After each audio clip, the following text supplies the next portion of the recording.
area communities more likely to flood and deal with polluted water than other neighborhoods nearby. Aarans Pond, which is at the corner of North 15th and East 131st Street, built back in the 80s to catch rainwater, but over the years it has become a place for dumping industrial waste and everyday residential trash. This, combined with broken drainage systems, stops water from flowing right, creating standing water, making floods worse after a storm.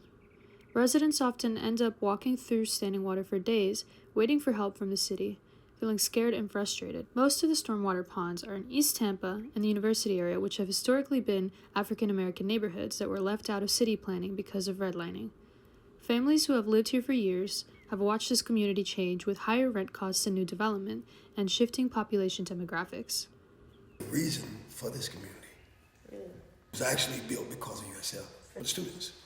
Don't nothing surprise you. You know what I mean? You know that you have, people that, the water ain't no good.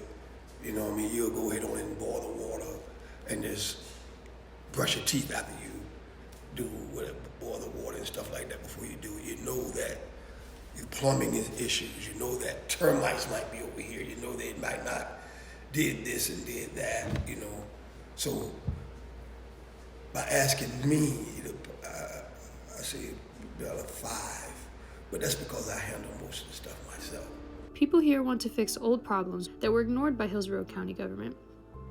They look to places like Harvest Hope Park, which used to be messy stormwater pond, but now has turned into a clean fishing pond and a park and is an example of what Aarans Pond could be in the future.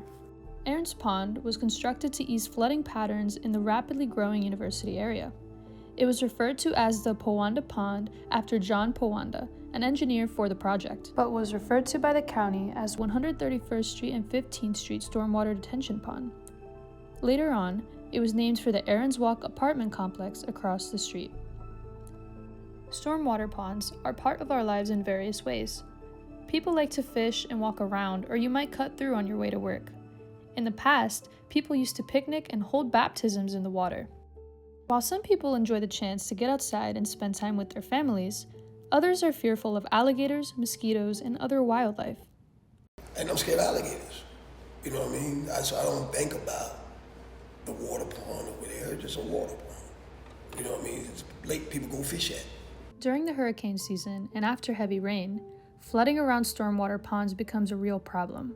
When it can't drain properly, it overflows into the street, surrounding homes and businesses. In fact, the university area is like one big dip on the map. It's a low-lying area where many public housing projects were built in the 80s with bad pipes and drainage systems. There used to be much more sand and grass to absorb the water, but now most of the area is paved over. Digging a big hole and letting it get filled with dirty water. I mean, even the brand new subdivisions that they're building now with better standards have fountains in them and stay aerated and encourage the ducks and have native plants around them. Back in the day when they built these cities, they just literally built the neighborhoods and then dug holes when they were like, oh, we need places for the water to go. Hurricane Milton proved how disastrous this combination of factors can be. One resident retold the harrowing tale of the time she jumped into the pond to remove trash herself, fearful that the water would continue to rise and that city services would be too late. I went once, not being smart, pregnant. They threatened there was a hurricane, me being a pregnant lady, I'm freaking out. Oh my God, we're going to flood. I can't swim. We don't want to do this. So I jumped in there, tried to clean up the trash with trash bags myself, tried to clean it out. But I wound up getting a little sick doing that. So they pulled me out of it. Like, you can't do this. You're pregnant or you're crazy. But I was worried about flooding. I had other kids, things like that. So I was like, oh my God, I don't want us to flood. Residents of the university area often feel overlooked and frustrated with flooding, trash, water quality, and the lack of services. But Florida storms aren't going away, and dirty stormwater ponds and old infrastructure make them much worse. A team of engineers and anthropologists from USF are working with the university area Community Development Corporation to improve Aarans Pond. Residents play an essential role in this process as their experiences and knowledge of the area help the team develop solutions. Trash is one of the main reasons Aarans Pond is so dirty. Plastic bags and soda cans pollute the water and clog the drains. This neighborhood is home to a diverse group of people, including both longtime residents and many new families. People come from different countries and cultural backgrounds where customs for disposing trash may not be the same. While littering is an issue everywhere in the world, not everyone is used to a centralized system with specific bins for trash and recycling. Furthermore, language barriers make it difficult to communicate the importance of cleaning up the pond. In Mexico, we don't recycle as we recycle here, for example. That's another different thing. Some of them, they don't know. And we have three kind of trash cans, three colors. And when people is just arriving, they don't know what is what and what is the black, the green, the blue, and how it works. And that's as well something different. How people treat the pond is an important factor, but there are other key reasons why this neighborhood is more prone to flooding. The area has been ignored for a long time, and developers haven't been held accountable for their actions. The university area is an unincorporated part of Hillsborough County, which means that local government is not responsible for maintaining the pond. The pond is full of garbage and toxins, but there are few other green spaces where residents can enjoy nature. Most communities that are close to colleges are the worst communities, but they're making a difference. But slow is better than not moving it up. It's not the redevelopment, the rent. When I first moved here, and of course it's 2 bedrooms, $500. A 1 bedroom about $375. A 1 bedroom is $1,200 now, and all they has the nasty pipe. They didn't do nothing. You know, for $1,200, we're in Florida. We don't have income like that, but you go to California, from New York, and Texas moving at outstanding rent. So they're used to it, and their income can support that. Here, you got to have roommates in every house, 2 to a bed, 2 to a room. Now we all gonna split this. It shouldn't be like that. Over the years, available land in the university area has been taken up by university student housing and retail chains, which in turn has raised the cost of living. Residents have grown frustrated with how expensive housing and necessities have become due to increased development. These changes are part of a process called gentrification, whereby the character of urban neighborhoods is changed by wealthier people and businesses moving in and displacing original residents. The same lake that I would see in Carrollwood, right? Am I seeing the same environment? Are we going for that same neighborhood and that same environment that a park offers in Carrollwood or that a park offers in South Tampa, where, there's $1 million homes? And you know it's a stormwater pond, and you know what it is, you know what it consists of, so you don't allow anybody to actually expose yourself to that. Especially when you throw them out there and you don't have no signs of telling you what it is. And remember, there's no pool in this area, period. So when people want to go and have fish, they go in the lakes, because there's no pools in the area now.